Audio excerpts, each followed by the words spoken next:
ரஜினி தான் சொன்னார். ஸ்டாலின் முன்னாடி ரஜினி சொல்கிறாரு, இந்த பழைய ஸ்கூல் ஸ்டூடெண்ட்ஸ் எல்லாம் வந்து உட்காந்துக்கிட்டு பாஸ் ஆனாலும் போகவே மாட்டேங்கிறாங்கன்னு. அந்த மாதிரி அந்த பட தலைவர்களை அவங்களாம் கொஞ்சம் க்ளீன் பண்ணால் பரவாயில்லன்னு அப்படின்னு உண்மையிலே நினச்சி இவங்களே ஏதாவது செய்கிறாங்களா அப்படிங்கிற இல்லை. ஒரு சில இன்ஃபர்மேஷன் என்னன்னு கேட்டிங்கன்னா, அவர் ஸ்டாலின் வந்து இவர் துரைமுருகன் மேட்டரில் துரைமுருகன் வந்து உதயநிதியை துணை முதல்வராக போட்ட உடனே துரைமுருகன் ரொம்ப லூஸ் ஸ்டாக் அவங்க கட்சி இதில் ரொம்ப இதாக பேசியிருக்காரு. இவனா உதய நேற்று வந்தாலும் போடுறாங்கப்பா நாங்கள்லாம் பழைய ஆளுங்கள்லாம் பேசியிருக்காரு. இது ஸ்டாலின் காதுகளுக்கு போச்சு. அதனால் துரைமுருகன் சம்மந்தப்பட்ட விஷயத்தை நிறையா ஸ்டாலின் கையில் இருந்தது.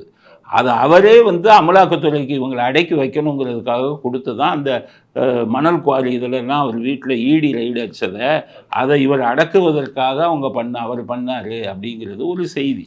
அது உண்மையாகவும் இருக்கலாம். ஏன்னா வேறு வழி இல்லைல்ல, அவர் சீனியருங்க, பல ரகசியங்களை தெரிஞ்சவங்க.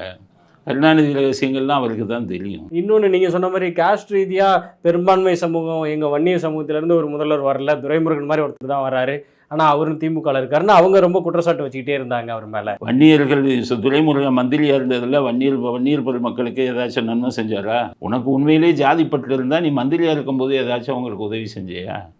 அப்படி இல்லை. இந்த கண்ணப்பன்கிறவர்கள்லாம் அவர் ஜாதிக்கு நிறைய உதவி செய்வார். இந்த KKSSR, இந்த KNL இவங்கெல்லாம் அவங்க ஜாதிக்கு வந்து நிறைய உதவிகள் செய்கிறாங்க. இப்போ இவங்களுக்கெல்லாம் கூடுதல் பொறுப்புகளும் பதவிகளும் வந்திருக்கு. மனோ தங்கராஜோ, இவர் ராஜகண்ணப்பனுக்கு செந்தில் பாலாஜியுடைய பொறுப்பை சேர்த்து கொடுத்துருக்குறாங்க. SSSங்கிறதுக்கு பொறுப்பு அதிகரிச்சிருக்கிறாங்க. அது ரெக்கமெண்டேஷன். இப்போ நடக்கிற இது வந்து உதயநிதியை பிடிச்சா உங்களால் மந்திரி ஆகிட முடியும்.